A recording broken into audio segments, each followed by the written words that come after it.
સરદાર સરોવર નર્મદા ડેમની સપાટીમાં વધારો થતાં નર્મદા નદીમાં પાણી છોડાઈ રહ્યું છે। નર્મદા ડેમની જળ સપાટી સિઝનમાં પહેલીવાર 135.68 મીટર પર પહોંચી છે અને ઉપરવાસમાંથી 2,73,900 ક્યુસેક પાણીની આવક થઈ રહી છે અને ડેમ 90% ભરાયો છે, જેથી ડેમના 9 દરવાજા ખોલી 90,000 ક્યુસેક પાણી છોડાઈ રહ્યું છે।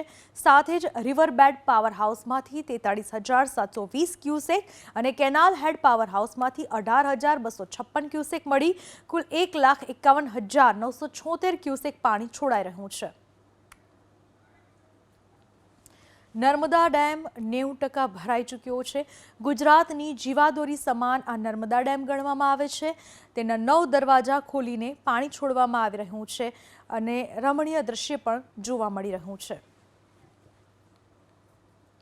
નર્મદા ડેમમાંથી પાણી છોડાતા ભરૂચ નજીક આવેલ નર્મદા નદીની જળ સપાટીમાં આંશિક વધારો થયો છે। નદીની જળ સપાટી 10.35 ફૂટે પહોંચી છે, જ્યારે ભયજનક સપાટી 22 ફૂટ છે। સરદાર સરોવર ડેમમાંથી નર્મદા નદીમાં પાણી છોડવામાં આવી રહ્યું છે। ચાંદોદ પાસેથી પસાર થતી નર્મદા નદીનું જળસ્તર વધ્યું છે। નર્મદા નદીની જળ સપાટી ભરૂચ પાસે 10.35 ફૂટે પહોંચી છે।